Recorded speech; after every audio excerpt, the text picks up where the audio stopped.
আসসালামু আলাইকুম everyone, hope you all guys are doing well. এই মুহূর্তে আমি হাসিবাসি আলিফ মোটরসে, এবং আলিফ মোটরসে কিন্তু ইন্ডিয়ান নতুন শিপমেন্ট আসছে। আজকে আপনাদের সাথে কথা বলবো হচ্ছে ইয়ামাহা R15M ইন্ডিয়ান সেগমেন্টের, যেটা হচ্ছে BS7 কার্বন এডিশন। এবং এই ভিডিওতে আপনারা কার্বন এডিশনে কি কি নতুন এসছে এবং ইন্দোনেশিয়ান থেকে কি ডিফারেন্স রয়েছে এবং প্রাইসটা কত রেখেছে আলিফ মোটরস, অল এভরিথিং ডিটেল কিন্তু জানতে পারবেন এই ভিডিওতে। যারা ভিডিওটি দেখছেন তারা কিন্তু অবশ্যই পেজটিকে ফলো এবং চ্যানেলটিকে সাবস্ক্রাইব করে পাশে থাকবেন। তো চলুন ভিডিওটি দেখে আসি।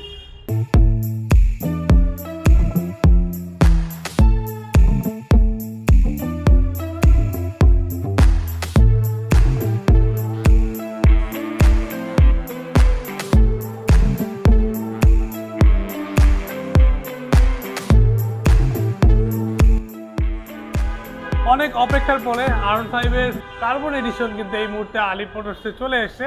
অনেকদিন যাবতই কিন্তু আপনারা এই বাইকটার জন্য অনেক ফোন করেছেন, সো ফাইনালি চলে এসেছে। এবং এই বাইকটা ইন্দোনেশিয়ান থেকে কি কি ডিফারেন্স রয়েছে এবং এই বাইকে নতুন কি সংযোজন হয়েছে, সম্পূর্ণ ডিটেলস কিন্তু এই ভিডিওতে জানতে পারবেন। একটু প্রথম থেকে আপনাদেরকে বলে দিই যে বাইকটাতে ওভারঅল কি রয়েছে এবং কোন কোন জিনিস পরিবর্তন রয়েছে, পাশাপাশি ইন্দোনেশিয়ান থেকে কি ডিফারেন্স পাবেন। সো এখানে ফন্ট লুকসে হচ্ছে সবচেয়ে বড় পরিবর্তন এসছে, যেটা হচ্ছে এটা আমরা ফন্ট পার্টে দেখেছিলাম, এটার আগের ভার্সনেও কিন্তু হোয়াইট কালার বা ইন্দোনেশিয়ান ভার্সনেও কিন্তু হোয়াইট কালার ছিল, বাট এবার কিন্তু আপনারা একদম ফুললি ব্ল্যাক কালার দেখতে পাচ্ছেন এবং এখানে কিন্তু একটা ব্ল্যাক স্টিকার অ্যাড হয়েছে। অ্যান্ড পাশাপাশি এখানকার যদি ফ্রন্ট সাসপেনশন যেটা ছিল ওইটাই রয়েছে আপসাইড ডাউন সাসপেনশন। অ্যান্ড এটার যে ফ্রন্ট হুইলটা রয়েছে এটা হচ্ছে 100 সেকশনের একটি MRF টায়ার ইউজ হয়েছে। এবং দেখতে পাচ্ছেন যে এখানে কিন্তু এই বাইকটাতে ডুয়েল চ্যানেল ABS রয়েছে, যেটা এখানে আপনারা অলরেডি দেখতে পাচ্ছেন। অ্যান্ড আরও একটা পরিবর্তন আসছে বাইকটার লুকসের মধ্যে, যেমন এটার এখানকার গ্রাফিক্সটা, এই গ্রাফিক্সটা কিন্তু আমরা দেখেছিলাম এটা সিলভার পার্ট রয়েছে, বাট এবার কিন্তু এই সাইড পার্টটাও কিন্তু ব্ল্যাক রয়েছে। পাশাপাশি স্টিয়ারিং পার্টেও কিন্তু অনেকটা পরিবর্তন এসছে, যেটা আমরা আগের BS7-এ যেটা পেয়েছিলাম ওইটা থেকে কিছুটা ডিফারেন্ট আসছে, মাইনর চেঞ্জ আসছে এখানে দেখতে পাচ্ছেন। অ্যান্ড এখানে কিছু ইনডোর যে সিস্টেমটা দেখেছিলাম অনেকটা অ্যাড হয়েছে। অ্যান্ড এখানে TFT মিটার পেয়ে যাবেন, যেটা হচ্ছে দুইটা কালার মোটামুটি করা যায়, এবং এটার আরও নতুন কিছু ফিচার আস্তে আস্তে আপনাদের সাথে আমরা শেয়ার করব। অ্যান্ড এখানের যদি ট্যাঙ্ক প্যাড নিয়ে আপনাদের সাথে একটু কথা বলি, ট্যাঙ্ক প্যাডে একটা অন্যরকম মাইনর পরিবর্তন এসছে, খুব মানে গ্রাফিক্সগত পরিবর্তন আসছে, মানে এমনি ডিটেলসগত না। সো ফুয়েল ক্যাপাসিটি যেমন 11 লিটার ছিল এখনও কিন্তু সেটাই আছে, বাট এখানে আপনার একটা নিউ গ্রাফিক্স অ্যাড হয়েছে, যেটা R15M ইন্দো বা ইন্ডিয়ান কোনো ভার্সনেই নাই। যদিও ইন্দো ভার্সন থেকে এটার মিটার লুকসটা সবাই অনেকটা বেটার বলে, কারণ আপনারাই কমেন্টস করে জানাবেন যে আপনাদের কাছে আসলে ওভারঅল সব কিছু মিলিয়ে আপনাদের কাছে কোনটা বেশি ভালো লাগে। আমি আপনাদেরকে ফার্স্টে একটু জানাই। অ্যান্ড এরপরে যদি আমরা বাইকটার ইঞ্জিন সাইডে আসি, ইঞ্জিন সাইডে যখনই কোনো নতুন ভার্সন আসে ওইটা অবশ্যই রিফ্রেশ এডিশন হয়, যেখানে আমরা ইন্দোনেশিয়ান সেগমেন্টে দেখতে পাই যে ইঞ্জিন পাওয়ার হচ্ছে 19.3 বিএসপিতে 10,000 RPM, বাট ইন্ডিয়ানের ক্ষেত্রে আমরা যেটা দেখতে পাই সেটা হচ্ছে 18.4 বিএসপিতে 10,000 RPM।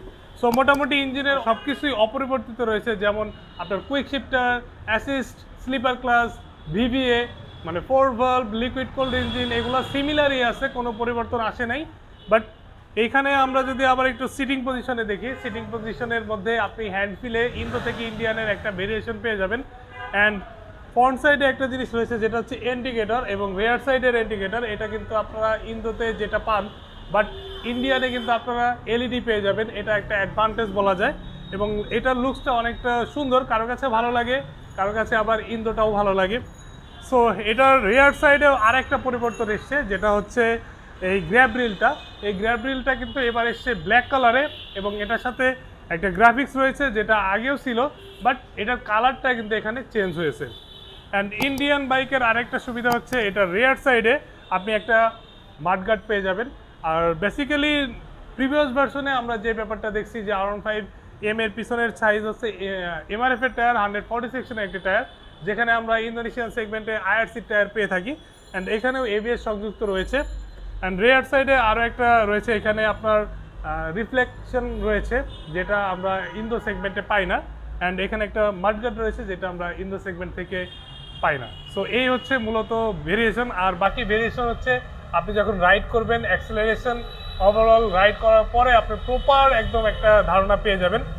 সো মোটামুটি ওভারঅল সিমিলার ভার্সনের মতোই রয়েছে R15M নিয়ে আপনাদের সাথে অনেক ভিডিওস আমরা শেয়ার করেছি। তারপরেও যদি আপনাদের কোনো এক্স্যাক্ট কোনো ব্যাপারে যদি আপনাদের কোনো কনফিউশন থাকে আমাদেরকে কমেন্টস করে অথবা ফোন করে জানিয়ে দিতে পারেন। এবং এবার আসি হচ্ছে এই বাইকটার ওভারঅল প্রাইস, যেখানে আমরা R15M এর প্রাইস রেখেছিলাম ইন্দোনেশিয়ান সেগমেন্টের 6,35,000 টাকা, বাট ইন্ডিয়ান ভার্সন আপনারা কিন্তু সব কিছুর পাশাপাশি আরও কিছু বেশি জিনিস পেয়ে যাবেন মাত্র 5,90,000 টাকায়। আমি আবার রিপিট করছি, মাত্র 5,90,000 টাকায় কিন্তু আপনারা ইন্ডিয়ান ভার্সন এই BS7 কার্বন এডিশনটা কিন্তু আলিপ মোটরস থেকে নিয়ে যেতে পারবেন। যতটুকু ডিফারেন্স ছিল এই ভিডিওতে আপনাদের সাথে শেয়ার করার চেষ্টা করছি। সো ভিডিওটি শেষ করার আগে আলিপ মোটরসের লোকেশনটা আপনাদেরকে জানিয়ে দিই। আলিপ মোটরসের লোকেশন হচ্ছে মগবাজার মোড়, সোনালী ব্যাংক কাজী অফিসের ঠিক পাশেই কিন্তু আলিপ মোটরস অবস্থিত। এবং ঢাকার মধ্যে বা ঢাকার বাইরে থেকে যারা বাইকগুলি ক্রয় করতে চান তারা কিন্তু আমাদের স্ক্রিনে দেওয়া যে নাম্বার রয়েছে এই নাম্বারে ফোন কল করে সরাসরি আলিপ মোটরসে চলে আসতে পারেন। এবং আলিপ মোটরস কিন্তু প্রত্যেকটা বাইকে একটা গুড প্রাইস, 100% সিপিইউ কন্ডিশন এবং কিছু গিফটও আপনাদেরকে দিবে। দেরি না করে দ্রুত চলে আসবেন আলিপ মোটরসে। সবাই ভালো থাকবেন, সেফলি রাইড করবেন। এবং যারা এই মুহূর্তে ভিডিওটি দেখছেন তারা কিন্তু যে আপনাদের কাছে কোনটা বেশি বেটার মনে হয়েছে কমেন্টস করে জানাবেন এবং অবশ্যই লাইক, ফলো, সাবস্ক্রাইব করতে ভুলবেন না। সো সবাই ভালো থাকবেন, আল্লাহ হাফেজ।